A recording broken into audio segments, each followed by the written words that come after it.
Hey, what's up you guys, it's Dorothy and welcome back to my channel. In today's video we're going to go into chapter 29 of Two Can Keep a Secret by Karen and McManus. I hope that you guys are enjoying this book so far and are excited about what we are going to uncover in the rest of this book, so let's get right into this. This video may contain sensitive topics and foul language. If you do not wish to continue, please click off the video now. You have been warned. Chapter 29, Malcolm, Sunday, October 6th. It's one of those dreams that's really a memory. Me and I are on her couch, our eyes glued to her television as we watch coverage of Lacey's funeral from the day before. We'd been there, of course, but we couldn't tear ourselves away from reliving it on screen. Melly Dingslaw, an Echo Ridge High grad who's been toiling in obscurity at a local news station until someone got the brilliant idea to put her in front of a camera for the story, stands on the church steps clutching a microphone.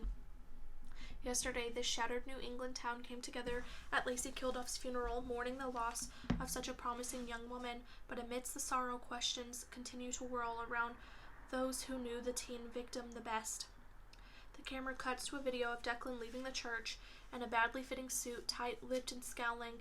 If he's trying to look the part of disreputable ex with a chip on his shoulder, he's doing a great job. Mia clears her throat and leans forward, clutching a pillow. Do you think whoever did it was at the funeral yesterday? She catches sight of my face and hastily adds, I don't mean any of her friends, obviously. I just mean, I wonder if it's somebody we knew. Right there with us in the middle of the crowd. They wouldn't show up, I say, with more certainty than I feel.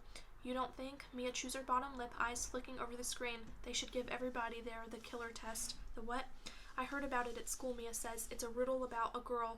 She's at her mother's funeral and sees some guy she doesn't know. She falls in love with him and decides he's her dream guy. A few days later, she kills her sister. Why'd she do it? Nobody would do that, I scoff. It's a riddle. You have to answer.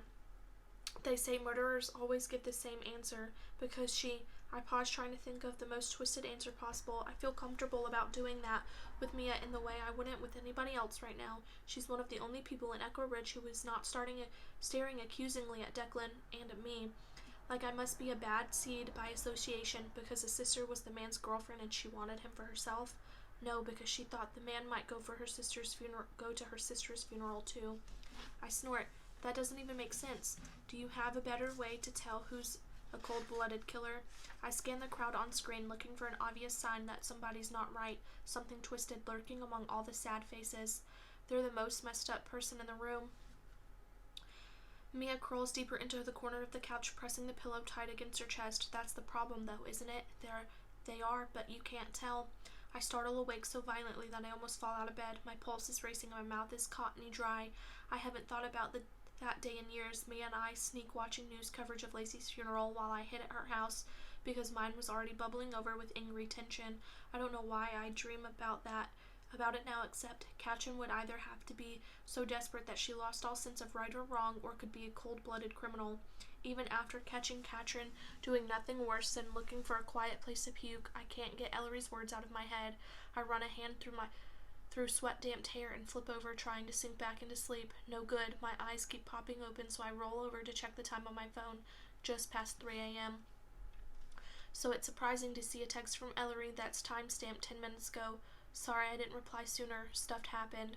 It only took her 15 hours to get back to me my I had fun last night text, which was making me paranoid for a different reason. I prop myself up on one elbow, feeling a twinge of worry. I don't like the sound of stuff, or the fact that Ellery is awake at 3 a.m. I'm about to message her back when a sound outside my door makes me pause. The light tread of footsteps is almost imperceptible, except for a tiny creak on the loose floorboard in front of my room. But now that my ears are straining, I hear someone going downstairs and opening the front door.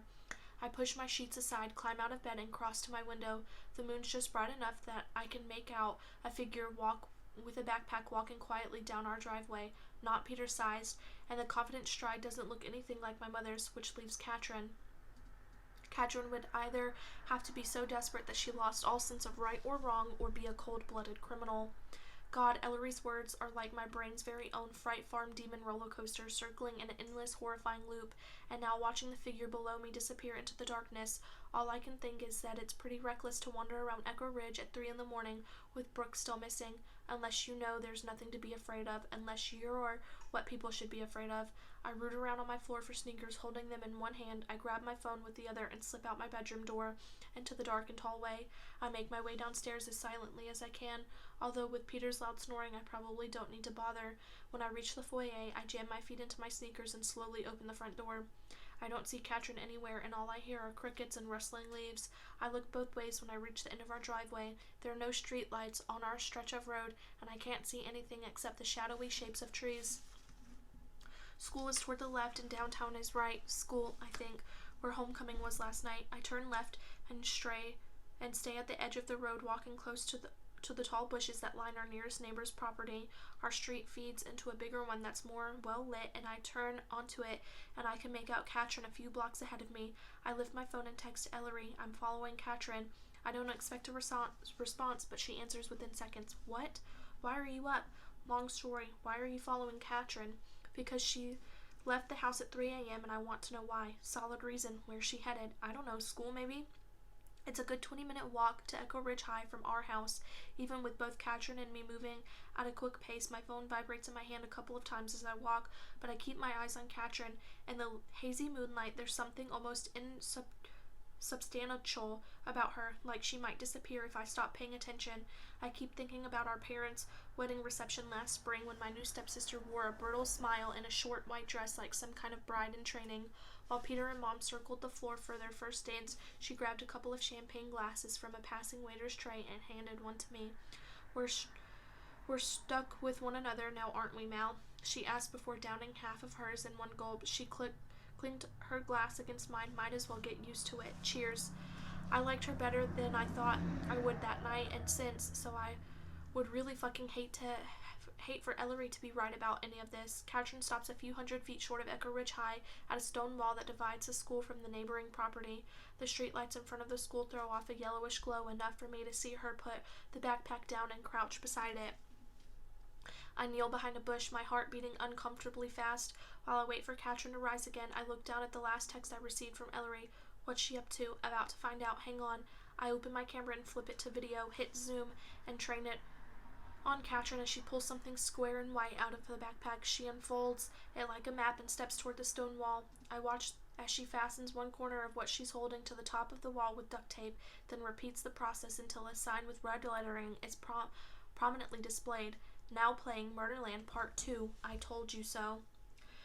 My heart skips a beat and I almost drop my phone. Katrin puts the duct tape back in her backpack and zips it up, then slings it over her shoulder, turning and striding back the way she came. She's wearing a hoodie with her hair tucked up beneath it, but when she passes within a few feet of me, I get a clear shot of her face.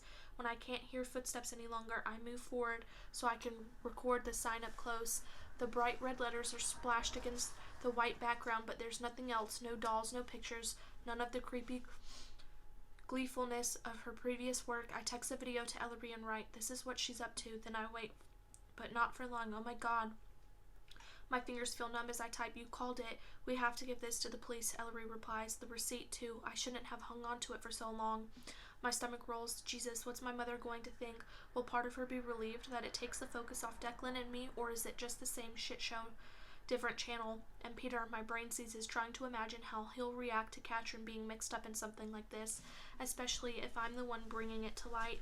But I have to. There's too much piling up, and all of it points to my stepsister. I start walking and texting at the same time. I know I'm going to make sure she's headed home and not someplace else. Should we go to the station tomorrow morning? I'd rather show Officer Rodriguez first. Do you want to come by my house around 6 and we can go together? I blink at the screen. Ellery has spent weeks telling anyone who'd listen, which granted is mostly Ezra, Mia, and me, that she thinks Officer Rodriguez is sketchy. Now she wants to go to his house at the crack of dawn, handing over stuff we're not supposed to have. I glance away from my phone and see that I'm gaining a little too quickly on Katrin. If I keep up my pace, I'll walk right past her. I slow down and text, why him? It takes a few minutes for Ellery's message to appear. She's either writing a novel or taking her time figuring out what to say. When her text finally comes through, it's not what I was expecting. Let's just say he owes me one. So you got this receipt, how again? Officer Rodriguez hands me a cup of coffee in his kitchen. Early morning sun streams through the window over the sink, striping the table with gold. I'm so tired that the effect reminds me of a pillow, and all I want to do is lay my head down and shut my eyes. I left a note for Mom and Peter saying I was going to the gym, which is only slightly more believable than what I'm actually doing. The recycling bin was unlocked, Ellery says, twisting a curl around her finger. Unlocked? Officer Rodriguez's eyes are ringed with dark circles. Considering what Ellery told me on the way over, the picture of his father, I doubt he slept much last night either. Yeah, but everything was still inside. She meets his gaze without blinking. Yeah, okay. He rubs a hand over his face. Let's go with that. Regardless of whether the bin was locked or unlocked, its contents weren't your property to take. I didn't think discarded items were anyone's property, Ellery says. She sounds like she really, really hopes she's right. Officer Rodriguez leans back in his chair and regards her in silence for a few seconds. He and Ellery don't resemble one another much, but now that I know there's a chance they're related, the stubborn set of their jaws looks exactly the same. I'm going to treat this as an anonymous tip, he finally says, and Ellery visibly exhales. I'll look into the car situation, given Brooke's state of mind when you saw her at Fright Farm. It's an interesting thread to follow. Ellery crosses her legs and jiggles one foot. She's been full of nervous energy since she got here, constantly shifting and fidgeting. Unlike Officer Rodriguez and me, she seems wide awake. Are you going to arrest Katrin? Officer Rodriguez holds up a palm. Whoa, not so fast. There's no evidence that she's committed a crime. She blinks, startled. What about the video? It's of interest, sure, but there's no destruction of property involved. Trespassing maybe, depends on who owns the wall.